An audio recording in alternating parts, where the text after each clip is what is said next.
महिमा मीके प्रभु आराधना పరిశుద్ధాత్మ తండ్రి మా మధ్యలో ఆత్మస్తూరు పొడిగా అయ్యా సంచారం చేయించిన దేవా మీకు వందనాలు చెల్లిస్తున్నాను అయ్యా ఇంతవరకు ప్రభువా అయ్యా పాటల ద్వారా ఆరాధన ద్వారా నడిపించిన దేవా మీ స్తోత్రాలు వాక్య పరిచర్యలో ముందుకు సాగుతాం సహాయము దయచేయండి అయ్యా వచ్చిన బిడ్డల ప్రభువా వచ్చినట్లు వెళ్ళొద్దు నాయన నిశ్చయముగా దీవించబడి వెళ్ళాలి సహాయము దయచేయమని ప్రార్థన చేస్తూ మహిమ ఘనత ప్రభావం మీకు చెల్లిస్తూ యేసు నామములో ప్రార్థించాము తండ్రి ఆమేన్. జరుపుకోవడానికి 25వ తారీఖున చక్కని అవకాశం దేవుడు అనుగ్రహిస్తూ వచ్చారు. అన్ని విధాలుగా కూడా మరి ఆయనను ఆరాధించుకోవడానికి అనుకూలమైనటువంటి పరిస్థితులను మనకు దేవుడు ఏర్పాటు చేస్తూ వచ్చారు. కనుక దేవునికి మనం ఎంతగా కృతజ్ఞతలు చెల్లించినా కూడా మనం ఆయన రుణస్థులనే ఉంటున్నాము. చాలా సంతోషము. మరి ముఖ్యంగా దేవాది దేవుణ్ణి సన్నిధిలోనికి రావడానికి ఇంకా వెనుకాడుతూ ఉన్నారు జనాలు. ఏదేమైనప్పటికీ కూడా ఆయనకే తెలియదు, దేవునికే మహిమ. చాలా సంతోషము. మరి సమయంలో మరి నాటి వాక్య వర్తమానాన్ని మన దైవజనులు అయ్యగారు అందిస్తారు. మనం అందరం కూడా చక్కని రీతిగా వాక్యాన్ని వినే వాళ్ళగా ఉందాము. సమయాన్ని అయ్యగారికి అందిస్తారు. కూడి వచ్చిన అందరికీ కూడా ప్రత్యేకంగా వందనాలు తెలియపరుస్తున్నాం. మరి ఈరోజు ఈ సమయాన్ని మనం ఎలా ఉన్నాం అంటే దేవుని మహా కృప, మరొకటేమీ లేదు. మరి చాలా మంది ఈ కృపను కోల్పోతున్నారు. చాలా మంది దేవుని దగ్గర పొందుకోక వెనకబడిపోతున్నారు. దేవుని సన్నిధిలో దేవుడు అన్ని చేయాలని సిద్ధంగా ఉన్నాడు, కానీ అది పొందుకోవడానికి మాత్రం మన పిల్లలకు సిద్ధమైన మనసు లేదు, రాలేకపోతున్నారు. దేవుడు అన్యాయస్తుడేమీ కాదు. ఎలాంటి వారినైనా విడుదల పరిచే దేవుడు, విడిపించే దేవుడు, నడిపించే దేవుడు, సహాయం చేసే దేవుడు, గొప్ప దేవుడు. ఆయన సర్వశక్తివంతుడు. చూద్దాం అపోస్తల కార్యములు 26వ అధ్యాయంలో 18వ వచనం ఆ మాట చదువుతాం. నేను తొందరగా ముగిస్తాను. అపోస్తల కార్యములు 26వ అధ్యాయము 18వ వచనం.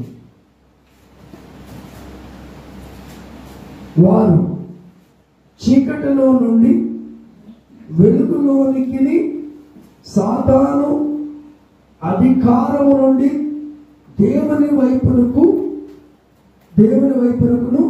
తిరిగి నా యందలి విశ్వాసము చేత పాప క్షమాపణను పరిశుద్ధపరచబడిన వారిలో స్వాస్థ్యమును పొందినట్లు వారి కన్ను తెరుచుటకై నేను నిన్ను వారి యొద్దకు పంపెదనని చెప్పాను. దేవుని స్తోత్రం. హల్లెలూయా. చీకటిలో ఉన్న ప్రజలకు, సాతాను బంధకాల్లో ఉన్న ప్రజలకు ఒక వెలుగుగా యేసుక్రీస్తు ప్రభు ఈ లోకానికి వచ్చాడు.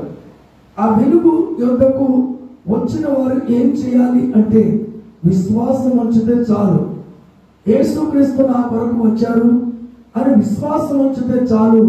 ప్రతి ఒక్క వ్యక్తికి ఏమి కలుగుతుంది అంటే రక్షణ భాగ్యం కలుగుతుంది. ఎప్పుడైతే రక్షణ భాగ్యం కలిగిందో సాతాను బంధకాల నుంచి విడిపించబడడం జరుగుతుంది, చీకటి నుంచి విడిపించబడడం జరుగుతుంది, లోకము నుండి విడిపించబడడం జరుగుతుంది. అందుకొరకే చీకటిలో నుండి ఆశ్చర్యకరమైన వెలుగులోకి మనల్ని నడిపించగలిగే యేసుక్రీస్తు ప్రభు ఈ లోకానికి వచ్చాడు. మరి ఈరోజు సాతాను గుప్పెట్లో ఉన్నవారు ఎంతో మంది ఉన్నారు. ఆ గుప్పెట్లో పడిపోయి బయటికి రాలేటటువంటి వారు చాలా అస్తవ్యస్తంగా ఉన్నారు.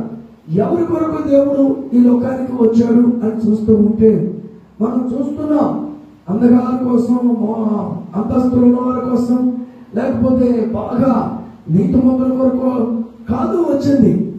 ఎవరైతే పాపములో కొట్టుమిట్లాడుతున్నారో, సాతాను బంధకాల్లో ఉన్నారో వారిని విడిపించడం కొరకు ఆయన ఒక ఆశ్చర్యకరమైన వెలుగులోకి నడిపించడానికి ఆయనే వెలుగుగా వచ్చాడు ఈ లోకానికి. దేవుని స్తోత్రం.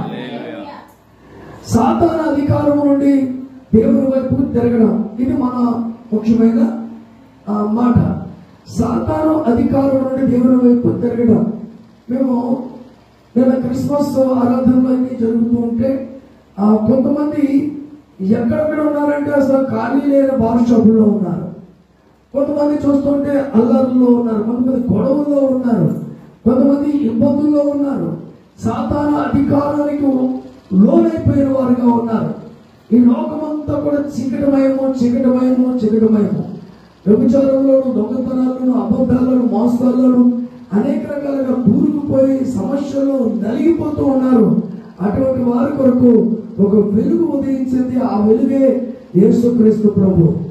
ఆ వెలుగు దగ్గరికి ఎవరైతే వస్తారో, ఆయన యందు విశ్వాసం ఉంచుతారో, విశ్వాసం ఉంచి ఆ పాప క్షమాపణను పొందుకుంటారో వారికి రక్షణ భాగ్యము కలుగుతుంది. దేవుని స్తోత్రం.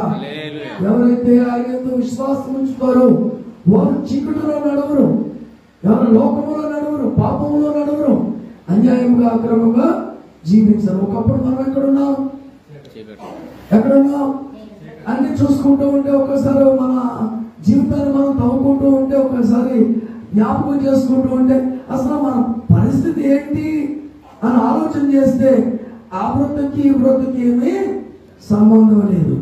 అలాగే అపోస్తలుడైన పౌలు రాస్తూ ఉన్న ఈ మాటలు మనం అపోస్తలుడైన పౌలు గారి దగ్గరికి వెళ్తే, పౌలు గారు మీ జీవితం ఏంటండి, మీ బ్రతుకు ఏంటంటే చెప్తాడు, నేను ధర్మశాస్త్రంలో చాలా పాండిత్యం సంపాదించుకున్న వాడిని, ధర్మశాస్త్రం సమస్తము ఎరిగిన వాడిని, నేను గమాలీయుల పాదాల దగ్గర, ఆయన పాదాల దగ్గర సమస్తము నేర్చుకున్న వాడిని, నేను చాలా భక్తిపరుడిని, చాలా చాలా భక్తిపరుడిని అని చెప్పగలడు అపోస్తలుడైన పౌలుగా ఉన్న వ్యక్తిని సౌలుగా ఉన్నప్పుడు మాట్లాడితే. అయితే అప్పుడు ప్రేమ ఉందా? ప్రేమ లేదు, ప్రేమ లేదు. తర్వాత ఆయననే తర్వాత పౌలుగా మారినప్పుడు చెప్తాడు, నేను హింసకుడును, దోషకుడును, హానికరుడును. అంటే తన జీవితాన్ని మార్చింది ఎవరు? చీకట్లో ఉన్నది ఎవరు? ముందు సౌలుగా ఉన్నవాడు చీకటే.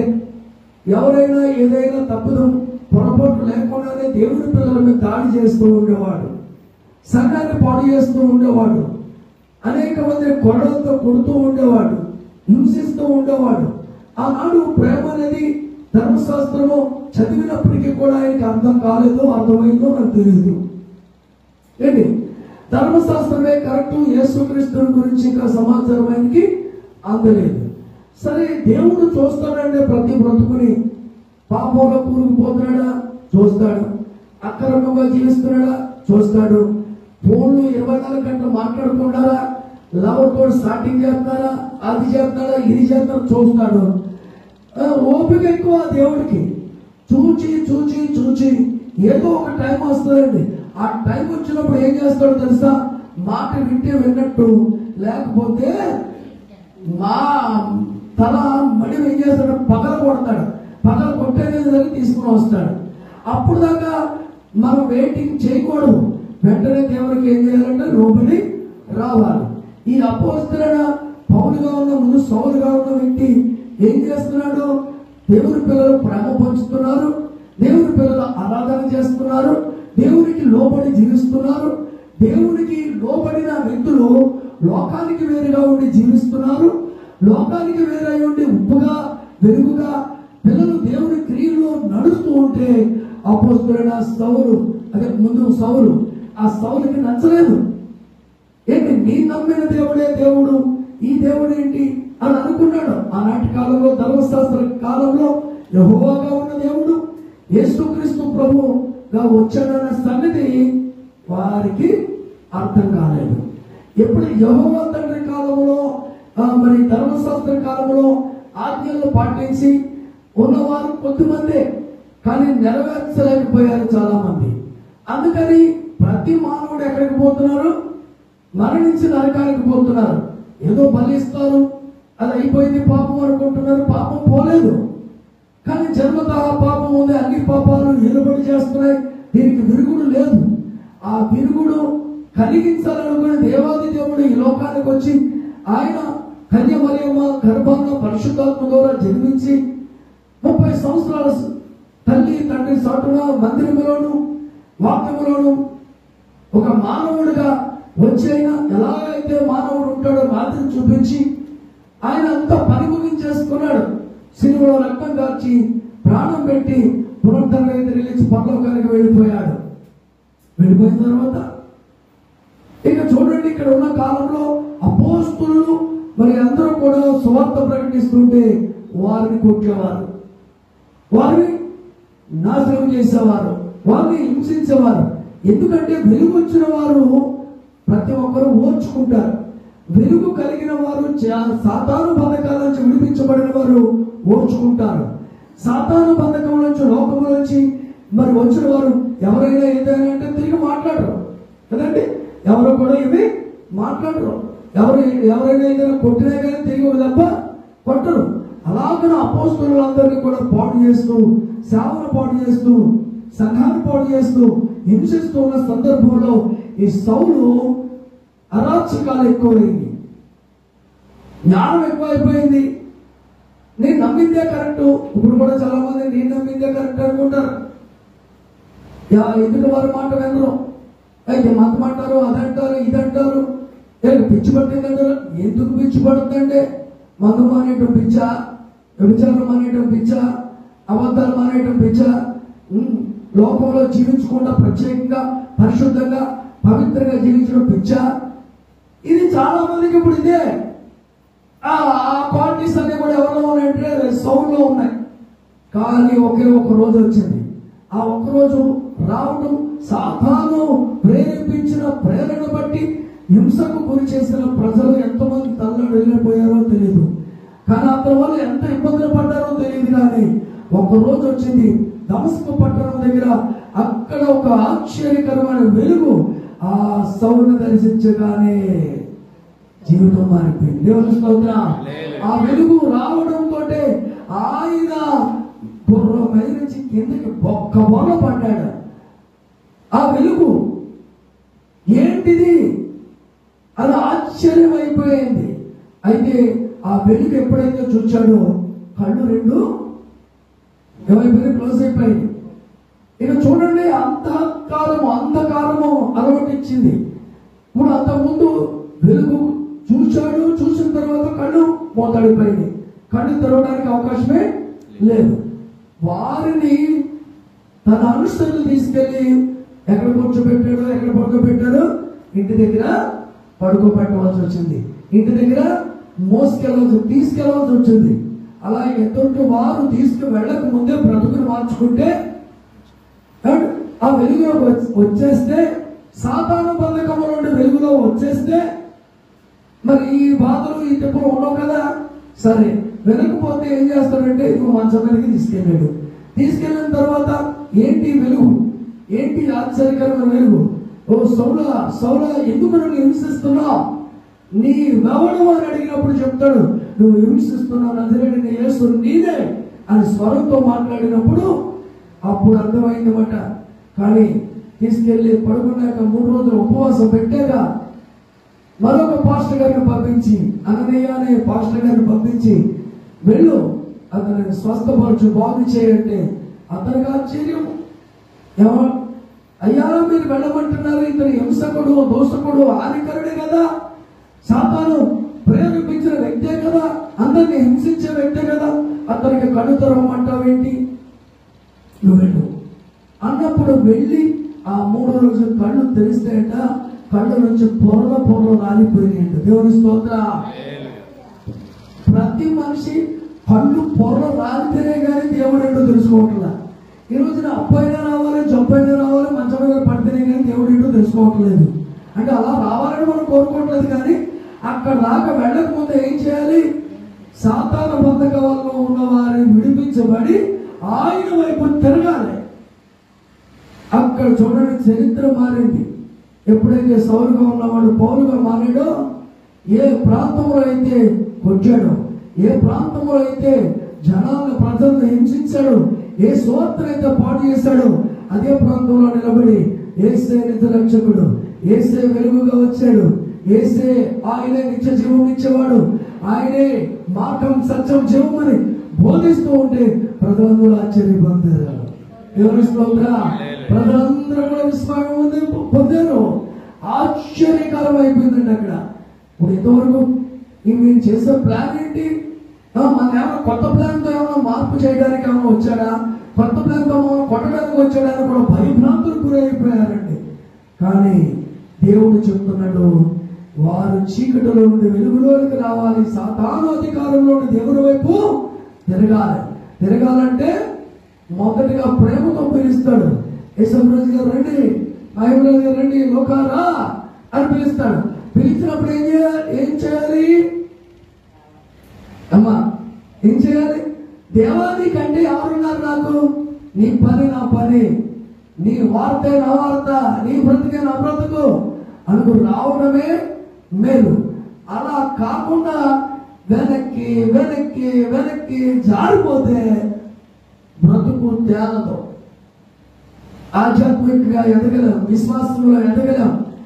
దూరమయ్యే కొద్ది సాతానుకు దగ్గర అయిపోతాం, లోకానికి దగ్గర అయిపోతాం, పాపానికి దగ్గర అయిపోతాం, మాటలకు దగ్గర అయిపోతాం, మన ఇష్టానికి దగ్గర అయిపోతాం.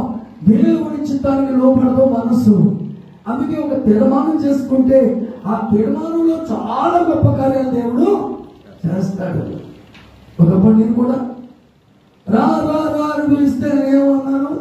లేదయ్యా, ఇంకా సంక్రాంతి ఉంది, క్రిస్మస్ ఉంది, వ్యాపారాలు బాగా ఉంటాయి, గుర్తుపెట్టుకో, వ్యాపారం బాగుంటుంది, ఆ వ్యాపారాలు చేసుకున్న తర్వాత నేను వస్తాను అని చెప్పి పారిపోయాను. పారిపోతే ఆయన ఏమైనా ఊరుకుంటాడా? సరే వెళ్ళు అన్నాడు. వెళ్ళిన తర్వాత వ్యాపారం అంతా బ్లాక్ అయిపోయింది, చేయటం లేదు, ఎవరు వచ్చి కొనడం లేదు. ఎంతకాలం తట్టుకుంటాం? అప్పుడు చెప్పాను, అప్పటికిచ్చేసి ప్రభావ పెడితే తింటా, లేకపోతే లేదే, నువ్వు పిలుస్తున్నావు, ఇదంతా కూడా అర్థమవుతుంది నాకు. ఇక నీ జీవితమే నా జీవితం అని కూడా వచ్చాను. వచ్చిన నాటి నుంచి నాకు కడుపు కొట్టలేదు, నా పరిస్థితుల మీద ఏమీ ఇబ్బంది ఏమీ లేదు, అన్యాయం చూసుకుంటూ నడుస్తున్నాడు. దేవుని స్తోత్రం! ఎప్పుడైతే అక్కడ లోకంలో చీకటిలో అంధకారంలో ఉండిపోతామో దేవుని ప్రణాళిక ఏంటో అర్థం కాదు, దేవుని ప్రేమ ఏంటో అర్థం కాదు, దేవుని కృప ఏంటో అర్థం కాదు, ఆయన త్యాగం ఏంటో అర్థం కాదు. అందుకే ఈ రోజుని ఆయన వైపు తిరగడం అనేది చాలా ప్రాముఖ్యము. దేవుని స్తోత్రం! ఎవరినో ఒకరు పంపిస్తాడు మన దగ్గరికి కన్నులు తెరవడానికి, ఎవరో ఒకరిని పంపిస్తాడు కళ్ళు తెరవడానికి. కళ్ళు తెరవడం అంటే హృదయం తెరవడానికి. చిన్న పిల్లల చేత కూడా చెప్పిస్తాడు. మాట వినకపోతే వాడు చెప్పేటప్పుడు ఆ మాట దేవుని మాట అనేది కూడా అర్థమవుతుంది. కొంతమంది సేవకుల ద్వారా చెప్పిస్తాడు, స్వరం ద్వారా మాట్లాడతాడు, వాక్యం ద్వారా మాట్లాడతాడు. మాట్లాడినప్పుడు లోబడమే, ఆయన దగ్గరికి రావడమే చీకటి నుంచి సాతాను నుంచి విడిపించబడి ఆ వెలుగులోకి రావడం అనేది జరిగితే చాలు, మన జీవితాలు హ్యాపీగా ఉంటాయి. దేవుని స్తోత్రం! హల్లెలూయా! చాలా విషయాలు ఉన్నాయి, కానీ కొంచెం కొంచెంగా అట్లా చెప్పేసి నేను చక్కగా వివరించడం లేదు మీకు. అలా చెప్పుకొని ముందుకు వెళ్ళిపోతున్నాను. చూడండి, యెషయా గ్రంథము 60వ అధ్యాయంలో కొన్ని మాటలు చూసి మనం ముందుకు వెళ్దాం. యెషయా గ్రంథము 60వ అధ్యాయము 1వ వచనం నుండి 3వ వచనాలు చదువుదామండి. నీకు వెలుగు వచ్చి ఉన్నది, లెమ్ము తేజరిల్లుము, యెహోవా మహిమ నీ మీద ఉదయించును. చూడుము, భూమిని చీకటి కమ్ముచున్నది, కటక చీకటి జనములను కమ్ముచున్నది. యెహోవా నీ మీద ఉదయించుచున్నాడు, ఆయన మహిమ నీ మీద కనబడుచున్నది. జనములను నీ వెలుగులకు వచ్చుదురు, రాజులు నీ ఉదయకాంతికి వచ్చుదురు. దేవుని స్తోత్రం! ఈ వెలుగు ఎవరి దగ్గరికి వచ్చింది? ఓన్లీ క్రైస్తవుల దగ్గరికేనండి? ఇదేమన్నా క్రైస్తవుల పండుగ? ఏ క్రైస్తవుల పండుగ? ప్రపంచంలో అందరూ చేసుకునే పండుగ ఏదైనా ఉందంటే ఏంటంటే క్రిస్మస్ ఆరాధన. క్రిస్మస్ ఆరాధన అంటే డ్యాన్సులు కాదు, క్రిస్మస్ ఆరాధన అంటే వంటలు కాదు, పిండిలు కాదు, రంగులు కాదు, అలంకరణ కాదు, రంగురంగుల సిరుకు చీరలు కాదు. దేవుని స్తోత్రం, హల్లెలూయా. మారు మనసు పొందడమే, ఆ వెలుగు దగ్గరికి రావడమే. ఒక ఆమె ఏంటండి మందిరానికి వచ్చిందంట. మందిరానికి వస్తే పాస్టర్ గారు నేను మారు మనసు పొందేశానండి అన్నదట. అమ్మ ఎలా పొందావు మారు మనసు పొందావు అంటే ఎలా పొందావమ్మా అని అడిగితే ఆమె అంటుందంట, అంత ముందు అయ్యగారు ఈ సిరుకు చీరలు కట్టేదానండి, ఇప్పుడు కాటన్ చీరలు కడతానండి అన్నదంట. ఏంటి కాటన్ చీర కడితే మారు మనసు వస్తుందా? సిల్క్ చీర కడితే మారు మనసు వస్తుందా? హృదయం మార్చుకోవాలి. అందుకే తేజరిల్లుము, యెహోవా మహిమ నీ మీద ప్రకాశిస్తుంది, ఉదయిస్తుంది. ఆయన ఉదయకాంతిలో మనం నడిస్తే చాలు, చీకటి పారిపోతుంది. ఇది ఎవరెవరి మీదకి వస్తుందంటే జనముల మీదకి, అందరి మీదకి కూడా ఈ మహిమ ఉదయిస్తుంది, ఈ మహిమ కనబడుతుంది. జనములందరూ చివరి కాలంలో ఎవరో రాజులు, అధికారులు అందరూ కూడా, ప్రజలందరూ కూడా యేసయ్య దగ్గరికి వస్తారు. రావాలి. ఎందుకు రావాలి? సాధారణ పథకం నుంచి విడిపించబడాలి, లోకం నుంచి విడిపించబడాలి, రక్షించబడాలి, ప్రతి ఆత్మ పరలోకానికి వెళ్ళాలి. దేవుని స్తోత్రం. అందుకే ఈ వెలుగు వచ్చి ఉన్నది. ఎంతమంది ఆహ్వానిస్తారో, ఆ వెలుగులోకి ఎంతమంది వస్తారో అంతమందికి కూడా ఖచ్చితంగా వెలిగించబడతారు. వెలుగులోకి వచ్చి చీకట్లోకి వెళ్ళిపోయిన వాళ్ళు కూడా కొంతమంది ఉన్నారు. వెలుగులోకి వచ్చి చీకట్లోకి వెళ్ళిపోయిన వాళ్ళనంట మరలా వెలిగించడం సాధ్యమే కాదట. ఎవరిని? ఒకసారి వెలిగించబడిన వారు వచ్చి వారు వెళ్ళిపోతారని మళ్ళా తీసుకొచ్చి వాళ్ళు వెలిగించడమే సాధ్యం కాదట. అంటే అంత లోకంలోకి పోతారు. అలా లోకంలోకి వెళ్ళిపోయిన వాళ్ళు మన బైబిల్ గ్రంథంలో చూసుకుంటే చాలా మంది ఉన్నారు. దేవుని చెప్పిన మాట వెనక సంస్థలు నాశనం అయిపోయాడు. లాస్ట్ జీవితం సులభం బాగుంది, స్టార్టింగ్ ఎంట్రన్స్ జీవితం బాగుంది, సులభం జీవితం కూడా బాగుంది, సంస్థల జీవితం బాగుంది. లాస్ట్ లో ఏమైపోయారు? చాలా ఇబ్బందులు కోల్పోయారు. కానీ ఒకసారి వెనక్కి వెళ్ళిపోతారంటే మళ్ళా తిరిగి వాళ్ళు వెలిగించడం సాధ్యం కాదంట. మొదటి పేతురు 2వ అధ్యాయం 25వ వచనం చూద్దాం. మొదటి పేతురు 2వ అధ్యాయము 25వ వచనం లాస్ట్ మాట. ఎలా ఉన్నారంట ప్రజలు? మీరు గొర్రెల వలె దారి తప్పిపోతుంది, కానీ ఇప్పుడు మీ ఆత్మల కాపరియు అధ్యక్షుడైన ఆయన వైపుకు మళ్ళీ ఉన్నారు. దేవుని స్తోత్రం. ఒకవైపు ఏంటంటే గొర్రెల వలె దారి తప్పిపోయి ప్రజలుగా మనం ఉన్నాము. ఒకవైపు గొర్రెలు దారి తప్పిపోతే మళ్ళా దారిని వెతికి పట్టుకొని కాపరి ఏం చేస్తాడు?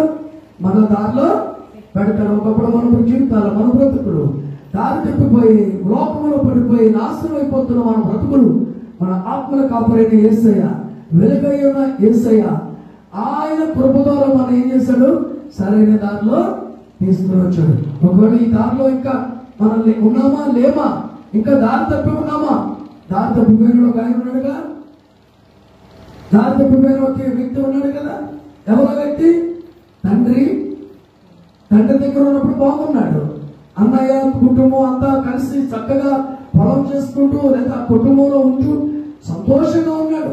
మరి ఏం పుట్టిందో, ఎవరు సాతాను విత్తనాలు విత్తారో తెలియదు. కానీ సాతాను అధికారంలోకి వెళ్ళిపోయాడు. ఆస్తి పట్టుకెళ్ళాడు, అక్కడ పాడైపోయాడు, నాశనం అయిపోయాడు, విస్తరించబడ్డాడు, దొంగలించబడి మొత్తం అన్నీ అయిపోయింది. ఒకటి కాదు, ధనం అంతా అయిపోయింది, దొంగలించారు, స్నేహితులు అన్నీ అయిపోయింది. చివరకు తినడానికి తిండి లేదు, పందులు కూడా తినలేదట. తిరిగి ఎక్కడికి వచ్చాడు? తండ్రి దగ్గరికి వచ్చాడు.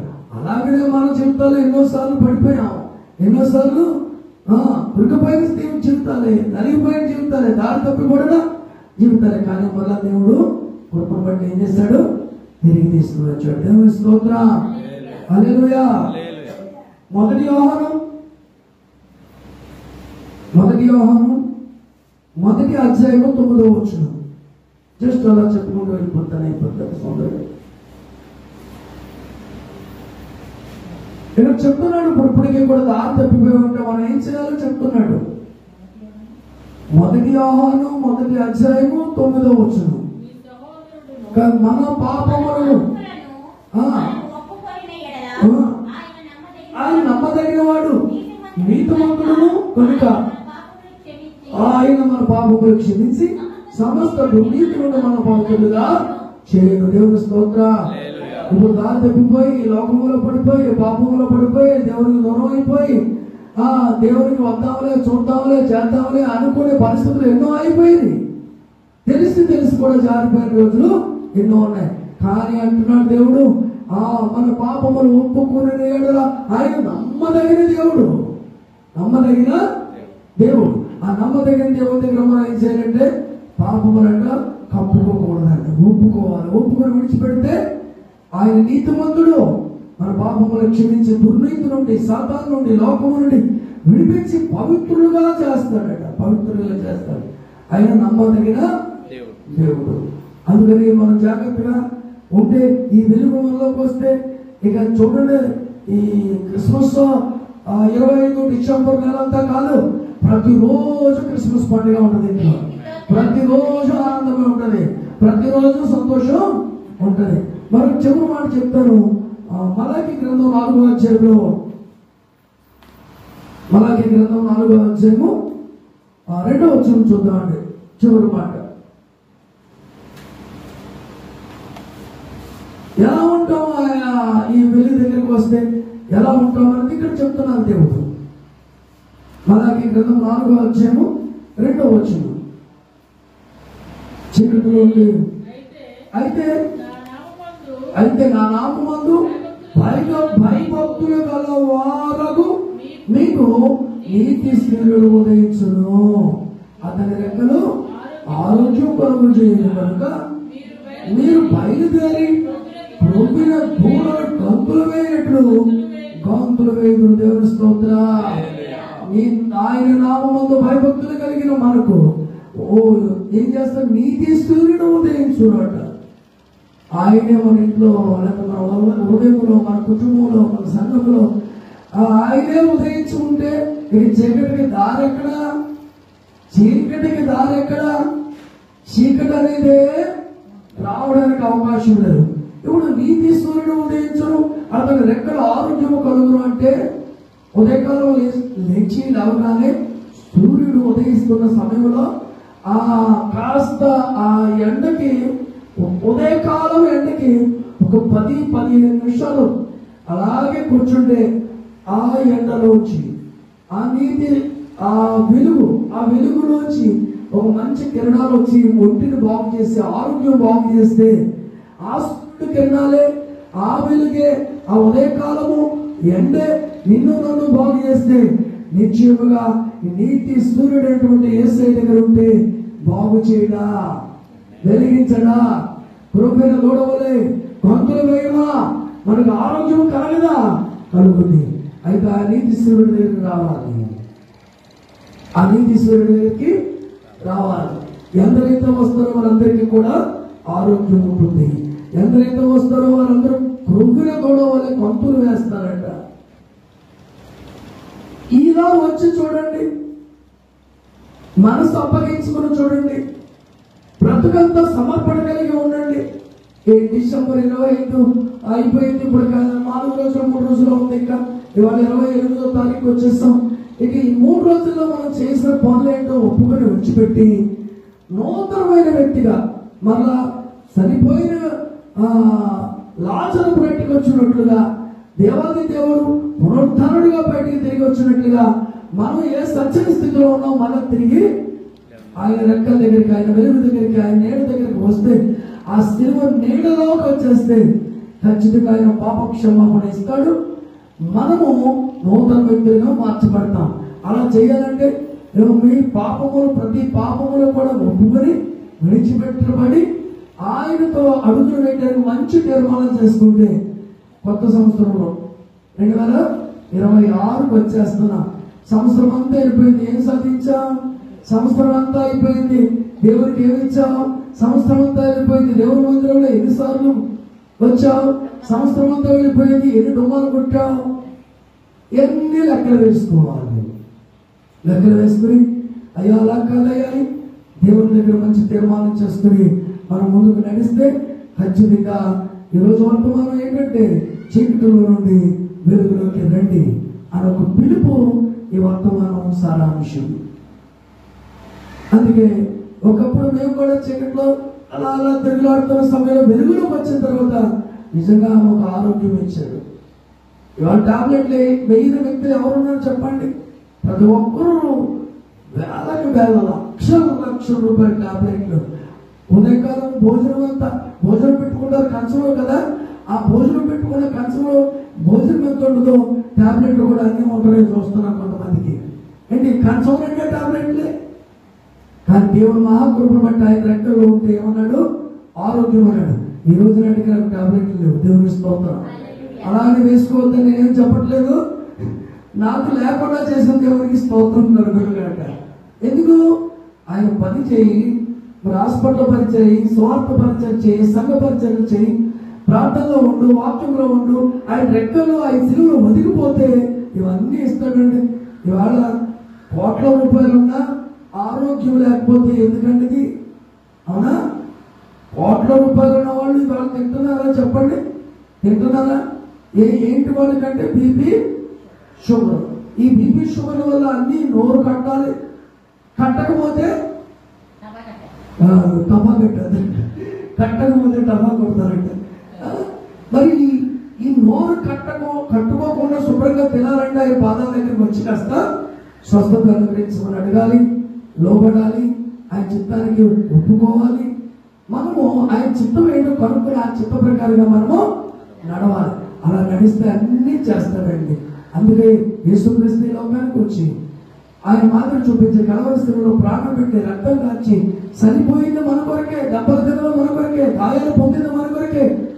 ఏ శాపము లేనివాడు, ఏ పాపము లేనివాడు, ఏ దోషము లేనివాడు, మనకున్న సమస్తం ఆయన వదిలేసుకుని మనం విడిపించి సాతాను పథకం నుంచి విడిపించి, సాతాను అధికారం నుండి విడిపించి, ఆయన మరణం ద్వారా మనం గెలిపించి, ఆయన పునరుత్థానం ద్వారా శక్తినిచ్చి ఆయన పరలోకానికి వెళ్ళిపోయాడు. మళ్ళా రాబోతున్నాడు. వచ్చే టయానికి సౌలుగా ఉంటామా, పౌలుగా ఉంటామా? ఆయన వెలుగులో వచ్చిన తర్వాత బ్రతుకు మార్చుకున్న వ్యక్తిలా ఉంటామా, లేకపోతే అలాగే తప్పిపోయిన కుమారులా ఉంటామా, తిరిగి వచ్చిన వాళ్ళగా ఉంటామా, సంసారంలాగా ఉంటామా, సులభంలాగా ఉంటామా? మొదటి జీవితం బాగుంది, తర్వాత జీవితం నాశనం అయిపోయింది. ఏది కావాలో ఆలోచన చేసుకుంటే అది మీకే తెలుస్తుంది. అందుకే ఈరోజు వర్తమానం చీకటిలో నుండి వెలుగులోకి రండి. విన్న వాక్యాలు బట్టి మార్చుకుందాం. రండి ప్రార్థన చేద్దాం, కళ్ళు మూసుకుందాం.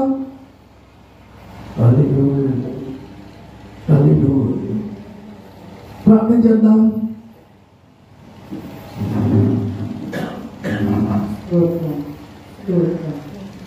చీకటిలో నుండి ఆశ్చర్యకరమైన వెలుగులోనికి మనల్ని పిలిచినటువంటి దేవుని గుణాతిశయములను కలిగి బ్రతుకుటకు దేవుడు చూపినట్లుగా ఆయన సన్నిధిలో మనం ఒక్కసారి వేడుకుందాం.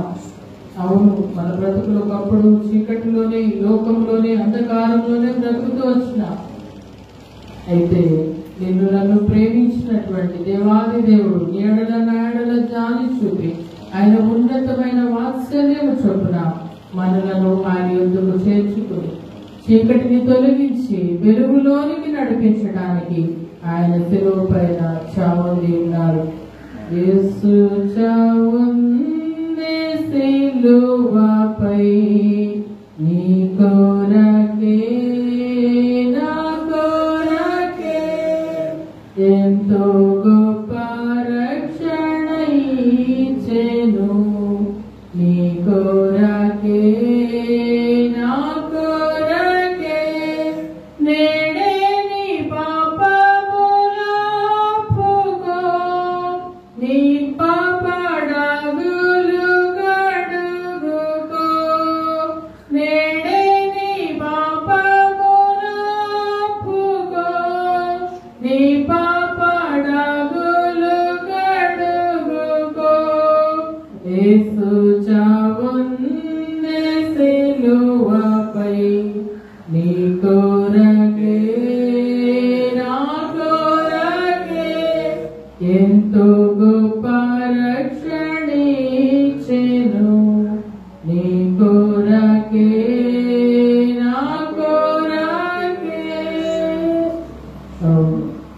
గొప్ప రక్షణనిచ్చి ఆయన మన కొరకు శిలువ యాగము చేయబడి మన కొరకు విలువైన తన రక్తమును అర్పించి మనకు రక్షణనిచ్చినటువంటి యేసయ్య మన ముందు నుండగా మన పాపములన్నిటినీ కూడా ఆయన సన్నిధిలో ఒప్పుకుందాము.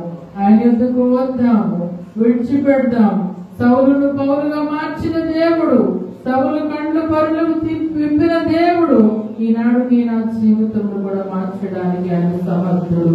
ఆయనకే సాధ్యము, ఎవరికి సాధ్యము కాదు. మానవుని మార్చడాను ఎవరి వల్ల కాదు, ఎవరి తరము కాదు. శిలువలో రక్తము కాచి ప్రాణము పెట్టిన సజీవుడైన పునరుద్ధానుడైనటువంటి యేసుకు మాత్రమే సాధ్యము. సహోదర, ఆయన సన్నిధిలో మన అవిధేయతలన్నిటినీ ఒప్పుకుందాం. మన చీకటి బ్రతుకును విడిచిపెడదాము, వెలుగులోనికి ప్రవేశించుదాం. ఇదిగో ఆయన వెలుగు నీపై నాపై ఉదయించినట్లుగా ఆయన దినమెల్లా కూడా ఆయన వెలుగుతో మన ఎదుట నిలబడుతూ ఉన్నాడు. నీతి సూర్యుడు మన ఎదుట నిలబడినప్పుడు మనము స్వస్థత నుండి ప్రభువున తోడవలే గెంతులు వేయినట్లుగా ఆయన కృప చూపడానికి సిద్ధంగా ఉన్నటువంటి దేవాది దేవుని మన హృదయంలోనికి, మన ఇంటిలోనికి, మన జీవితాల్లోనికి, మన బ్రతుకుల్లోనికి ఆహ్వానించుకుందాం. యేసయ్యానికి వందనాలయ్యా.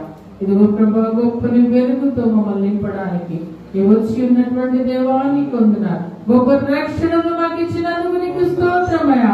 నీ రక్తమును కాచి ప్రాణమును పెట్టి మమ్మల్ని స్వస్థపరిచిన దేవానికి స్తోత్రం చెల్లిస్తూ ఉన్నాం. ఈనాడు మేము ఎక్కడో ఉన్నాము ప్రభా, ఏ లోకంలో ఉండొచ్చున్నాను. ఇదిగో ప్రభా, ఎక్కడో ప్రభా సినిమా హాల్లోనో, లేకపోతే ఇదిగో అల్లరితో కూడిన ఆటపాటల్లోనో, లేదా మా యొక్క అనేకమైనటువంటి చిక్కడ కార్యాలలో బ్రతికే వారము. నాయన నీ పరిశుద్ధమైన సన్నిధిలో పెట్టావు. ఇది కేవలం నీ కృప మాత్రమే అని చెప్పి దేవుని కృతజ్ఞత ఆస్తులు చెల్లిస్తూ ఆయన నామాన్ని వేడుకునే వారంగా ఉన్న ప్రియ సహోదరి సహోదరుడు, మన హృదయంలో ఉన్నటువంటి చీకటి అంతటిని ఈ దినమే దేవుడు తొలగించును గాక, పరిశుద్ధపరచును గాక, నీ ఇంటికి వెలుగు వచ్చును గాక, నీ హృదయంలోనికి వెలుగు వచ్చును గాక, నీ బ్రతుకుకు వెలుగు వచ్చును గాక. సమస్త చీకటిని యేసు నామములో కొట్టివేస్తూ ఆజ్ఞాపిస్తూ ప్రార్థిస్తూ ఈ ప్రార్థనను ముగిస్తున్నాం. యేసు నామములో ఈ ప్రార్థన అడిగి వేడుకొంచున్నాము తండ్రి. ఆమేన్, ఆమేన్, ఆమేన్. పరలోకమందున మా తండ్రి, నీ నామం పరిశుద్ధపరచబడుగా, నీ రాజ్యం వచ్చుగా, నీ చిత్తం పరలోకమందు నెరవేరినట్టు భూమి మీద నెరవేరుగా. నేడు మా అనుదినాహారము మాకు దయచేయము. మడల అపరాధములు చేసిన వారిని క్షమించుకునేదిగా మా అపరాధములను క్షమించు. మమ్మల్ని శోధనను కోరిక కీడును తప్పించు. ఎందుకనగా రాజ్యము, మహిమ, శక్తి నిరంతరము నీవై ఉన్నావు కనుక. ఆమేన్, ఆమేన్, ఆమేన్. యేసు రక్తమే విషయం, ప్రవేశ రక్తమే విషయం, ప్రవేశ రక్తము సంపూర్ణ విజయము, అపవాది క్రియలకంత నాశనము కలుగునుగాక. ఆమేన్, ఆమేన్, ఆమేన్. ఆశీర్వాదం చేసుకున్నాం.